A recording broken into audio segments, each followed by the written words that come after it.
Good morning students. लक्ष्य में आप सभी का स्वागत है। मैं इसकी भारतीय आप लोगों को मैट्रिक्स पढ़ा रहा हूँ। हम लोग मैट्रिक्स मल्टीप्लिकेशन पढ़ रहे हैं। इसके पहले वाले लेक्चर में मैट्रिक्स मल्टीप्लिकेशन, आप छोटे छोटे मैट्रिक्स मल्टीप्लिकेशन को देखें। आज थोड़ा बड़ा वाला लेते हैं, यानी ऑर्डर ज़्यादा ऑर्डर वाला मल्टीप्लिकेशन लेते हैं। तो सबसे पहले मैं ले रहा हूँ एक मैट्रिक्स ए, जिसमें मैं A B C D E F GHI मैं अपनी मर्जी से 3 into 3 ऑर्डर का मल्टीप्ल ले लिया एक मैट्रिक्स। दूसरा मैट्रिक्स ले रहा हूँ बी, और यहाँ पर मैं ले रहा हूँ कुछ भी ऐसे ले लेंगे, ठीक है। O P Q R S T U V W। तो हमारे पास कुछ इस तरीके से दो मैट्रिक्स है, दोनों 3 into 3 का ही है। ठीक, हम अलग ऑर्डर का भी लेके दिखाएंगे। पहले तो 3 into 3 ऑर्डर का मल्टीप्लिकेशन कैसे करते हैं इसको अच्छे से समझ लेते हैं। ठीक है, थोड़ा पेशेंस रखिए। देखिए, इसका कॉलम इसका रो बराबर है। हमें हमें हमेशा मल्टीप्लिकेशन करते समय यही देखना होता है कि पहले वाले का कॉलम दूसरे वाले के रो के बराबर होना चाहिए। अगर ऐसा है मल्टीप्लिकेशन होगा। अब कितना ऑर्डर का बनेगा, तो ये दोनों को छोड़िए, अब ये बचा इतने ऑर्डर का बनेगा, यानी कि 3 into 3 ऑर्डर का मेरे पास मल्टीप्लिकेशन होगा। यानी अगर हम ए बी निकालें, यानी ए इंटू बी, तो मल्टीप्लिकेशन 3 into 3 ऑर्डर का होगा। और यहाँ से शुरू करते हैं, उधर बाद में रख घेर देंगे। अब आइए, सबसे पहले मैंने तरीका सिखाया था कि ये इधर चलना है, इधर आना है, इधर रो लेना है, इधर कॉलम लेना है, इधर रो लेना है, इधर कॉलम लेना है, इधर रो लेना है, इधर कॉलम लेना है। ठीक, तो सबसे पहले पहला रो लेते हैं, पहला कॉलम लेते हैं। ठीक है, तो इन तीनों को ऐसे पकड़ के इसके ऊपर रखिएगा तो क्या होगा, A O plus B R plus C U. ठीक, ये हो गया पहला पोजीशन पे। यही वाला को यहां से गुना कीजिए तो दूसरे पोजीशन पे आएगा, A P plus B S plus C भी। देख लीजिए, ये वाला इसके साथ गुना हो गया, ये वाला इसके साथ, ये वाला इसके साथ, ये वाला इसके साथ। ठीक, अब देखिए फिर यही वाला लेंगे, लेकिन इधर लेंगे तो यहाँ आएगा, क्या होगा, ए क्यू फिर B T plus C W हो गया। आइए, अब दूसरा वाला लाइन लेंगे, दूसरा में फिर तीनों लेंगे, ये वाला लेंगे, ये तीनों लेंगे, तो ये दूसरे वाला लाइन में लिखाएगा। दूसरा वाला line D O plus E R plus F U फिर डी पी। ठीक है, D P plus E S plus F T. ठीक है, अच्छा, D P plus E S तो एफ भी। अच्छा, ये वाला लाइन इधर से D Q plus E S plus F W, है ना, एफ डब्ल्यू। ठीक, अब ये वाला लाइन तीनों में जाएगा, फिर एक एक करके। ये वाला देखिए, ये तीनों लाइन इसके साथ इन तीनों जगहों पे होगा, G O plus H R plus I U. ठीक ठीक, फिर चलिएगा, फिर आइए, ये वाला लाइन इसके साथ गुना होगा, G P plus H S plus I भी। ठीक, फिर ये वाला गुना कीजिएगा इसके साथ। ठीक है, G Q H T plus I W. ठीक, अब आपके पास गुना हुआ, ये गुना करके आंसर बना। ये 3 into 3 ऑर्डर का मल्टीप्लिकेशन हुआ, मतलब 3 into 3 ऑर्डर का बनाया। तो इस तरीके से मल्टीप्लाई होता है। मल्टीप्लाई करना कोई बहुत बड़ा चीज है नहीं, बस 1 2 बार 3 बार प्रैक्टिस करना है। जितना ज्यादा प्रैक्टिस कीजिएगा क्वेश्चन को मल्टीप्लिकेशन में, उतना अच्छे से आपका क्वेश्चन बन जाएगा। तो 3 into 3 ऑर्डर का मल्टीप्लिकेशन आप देख लिए। अब है सर, 1 2 क्वेश्चन बताते ना तो और मजा आता। अब हम लोग यहाँ से न्यूमेरिकल सॉल्व करना शुरू करते हैं, ज्यादा से ज्यादा। जितना ज्यादा मल्टीप्लिकेशन पे क्वेश्चन आएगा उतना ज्यादा क्लियरिटी आएगी। एक बार क्वेश्चन क्या आया, मैं किताब का क्वेश्चन ले रहा हूँ, आप भी अपने कॉपी में लेके बनाइए अगर बन पाता है तो। ऐसे लिखा था, इफ यदि, देखिएगा लिखा है x, उसके बाद -5, फिर तीसरा में -1, ब्रैकेट घेर दिया। फिर यहाँ पर इस तरीके से मैट्रिक्स घेरा है 1 0 2 1 0 2, फिर हो गया 0 2 1 0 2 1, फिर क्या हो 2 0 3 2 0 3। अब देख लीजिए यहाँ पर ऐसे, और फिर यहाँ पर फिर एक मैट्रिक्स दे दिया x 4 1 x 4 1। अब मैट्रिक्स दे दिया बराबर ओ लिखा है और लिखता है फाइंड x। लीजिए सर, क्वेश्चन ऐसा आ गया। देखिए कि आधा माथा घूम गया, ठीक है। अगर आप ऐसा सोच रहे होंगे कि देखिए कि माथा घूम गया, तो ऐसा कुछ नहीं है। पहले आप इसको देखिए, समझिए, गुना करना है। और मैं आपको कुछ बात को याद दिलाता हूँ। ओ, अगर आपके पास टाइप्स ऑफ मैट्रिक्स पढ़ रहे हो तो आप चले जाएं एक बार, ओ का मतलब क्या होता है, ठीक है। नल मैट्रिक्स याद कीजिए, नल मैट्रिक्स को ओ से डिनोट करते हैं। हाँ, इसका मतलब यहाँ नल मैट्रिक्स है, ओ 0 आ रहा है, तो इसका मान x का मान निकालना है। इसको कैसे, तो इन दोनों को गुना करने के लिए कहता है। क्या गुना होगा, पहले इन दोनों का गुना कर लेते हैं, फिर उसके साथ इसको गुना करेंगे। एक ही बार तीनों तो गुना होगा नहीं। हाँ सर, सही बात है। तो चलिए इसको सॉल्व करने के लिए हम लोग प्रोसेस अप्लाई करते हैं। सबसे पहले शुरू करने जा रहे हैं, क्वेश्चन बनेगा कि नहीं, सॉल्यूशन होगा कि नहीं, वो भी। पहले क्या है हमारे पास, देखिए x, उसके बाद क्या है -5, फिर क्या है -1। तो अगर आप इसको बोलेंगे तो ये कितना हो जाएगा, 1 × 3 का ऑर्डर का हो गया, है ना। हाँ सर, और ठीक है, यहाँ पर ऐसे लिखिए, नीचे लिखिएगा तो अच्छा रहेगा, 1 × 3 ऑर्डर का हो गया। अब आइए यहीं पर हम लोग दूसरा लेके चल रहे हैं, 1 0 2, फिर हो गया 0 2 1, फिर हो गया 2 0 3, ऐसे ब्रैकेट घेर दिए। ये हो गया 3 ऑर्डर 3 का। क्या ये दोनों गुना होगा, तो हाँ सर, इसका कॉलम इसके रो से बराबर है, एकदम गुना होगा। फिर यहाँ पर एक और है, उसको भी लिख दीजिए, x 4 1, बाकी तो इसमें गुना हो, पहले दोनों तो गुना हो रहा है, कर लेते हैं। ये कितना है, तो हो जाएगा 3 ऑर्डर इंटू 1, ठीक है। तो पहले इन दोनों को तो गुना हो ही सकता है सर, तो ये तीनों खत्म हो जाएगा, 1 गुना 3 ऑर्डर का बचेगा आपके पास, गुना 1 गुना 3 ऑर्डर का बचेगा, 1 गुना 3 ऑर्डर। तो कैसे होगा सर, इसका मैट्रिक्स कैसे होगा, 1 गुना 3 का मतलब, ठीक है, एक ही रो होंगे और 3 कॉलम होंगे। चलिए ये वाला लाइन इसके पास, ये वाला लाइन इसके पास, ये वाला लाइन इसके पास, 3 जगह होगा। ये वाला लाइन इसके पास लाइए।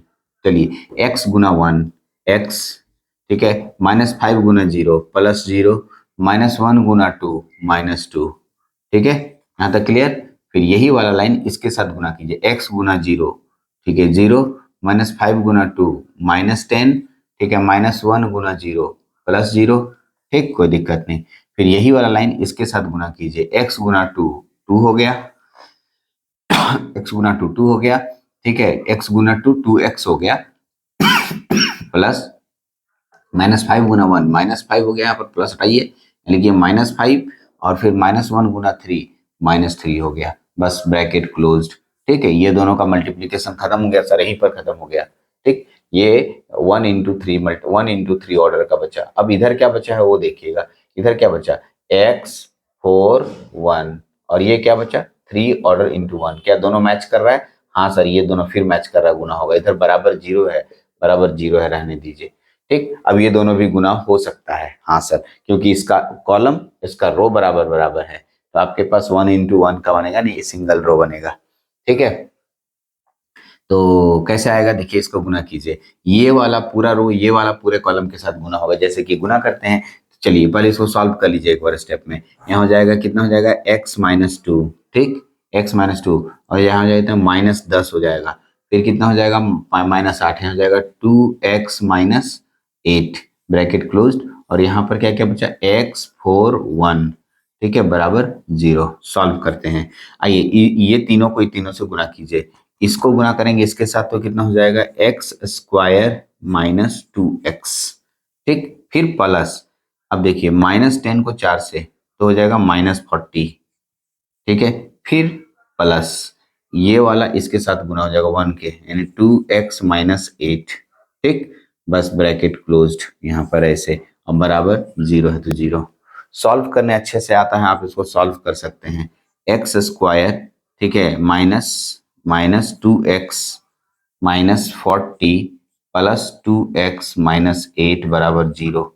सॉल्व कीजिए, x² को x² रहने दीजिए, 2x कट गया ना जी, हाँ ना, 2x से 2x कट गया। अब 40 और 8 48 हो जाएगा, तो 48, ठीक, 40 और 8 48 बराबर एक्स स्क्वायर बराबर 48। ठीक, X square is equal to 48।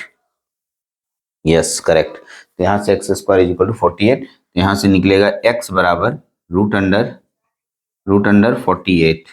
ठीक, एक्स बराबर root under plus minus root under 48, जब इसे निकलेगा तो प्लस माइनस बनेगा, यानी एक्स का मान रूट अंडर 48 आएगा। एकदम सही है, हम मैंने आंसर किताब से ही मिला लिया, एकदम सही आया है। तो आप देखिए कैसे हम बनाए, कुछ कर नहीं रहे हैं, खाली हम ऑर्डर को देखते हैं और उसी ऑर्डर के आधार पे गुना करना शुरू करते हैं। यानी इधर का एक रो लेते हैं, इधर का कॉलम लेते हैं, इधर का रो लेते हैं, इधर का कॉलम लेते हैं, ऐसा जितना रो कॉलम होगा उतना बार हमें करना होगा और मल्टीप्लीकेशन करके आंसर निकाल रहे हैं। चलिए, उम्मीद है आपको यहाँ पर तक तो सारा क्वेश्चन बन रहा होगा, सब क्वेश्चन देख पा रहे होंगे। और भी क्वेश्चन है मेरे पास, ठीक है, बहुत सारे क्वेश्चन हैं, ढेर सारे क्वेश्चन हैं मेरे पास अभी मल्टीप्लीकेशन के क्वेश्चन में तो, ठीक है, एकदम भरमार क्वेश्चन है। एक बार क्वेश्चन आया, एक क्वेश्चन और लेते हैं। चलिए इसको आप इसको मिटाते हैं और एक क्वेश्चन लेते हैं हम। ठीक है, नोट तो कर ही लिया होगा इसको आपने। एक क्वेश्चन और बनाते हैं, उसके बाद हम लोग देखते हैं, अगर टाइम रहेगा तो और उसके आगे भी क्वेश्चन करेंगे। पहले एक क्वेश्चन और कर लेते हैं।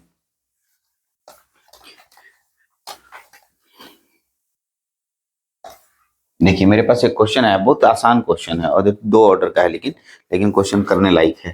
क्वेश्चन क्या आया, ठीक है, इफ क्वेश्चन है, इफ ए बराबर दिया हुआ है मेरे पास कितना, 2 3 -1 और 2। ठीक है,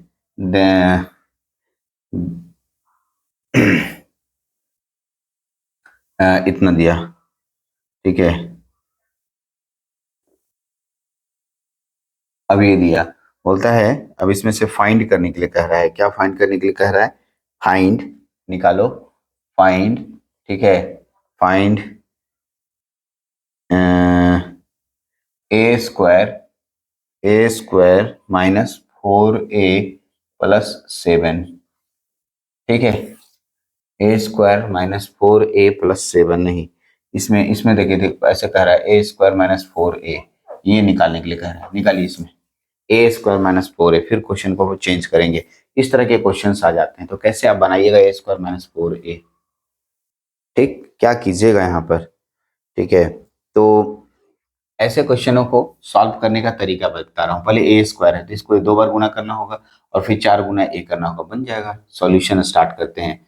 देखिएगा a² का मतलब इसको गुना करना है, a गुना a, करें गुना, चलते हैं। तो देखिए a लिखते हैं और यहाँ लिखेंगे कितना, 2 3 -1 2। ठीक, और फिर a और एक बार गुना करते हैं, है ना।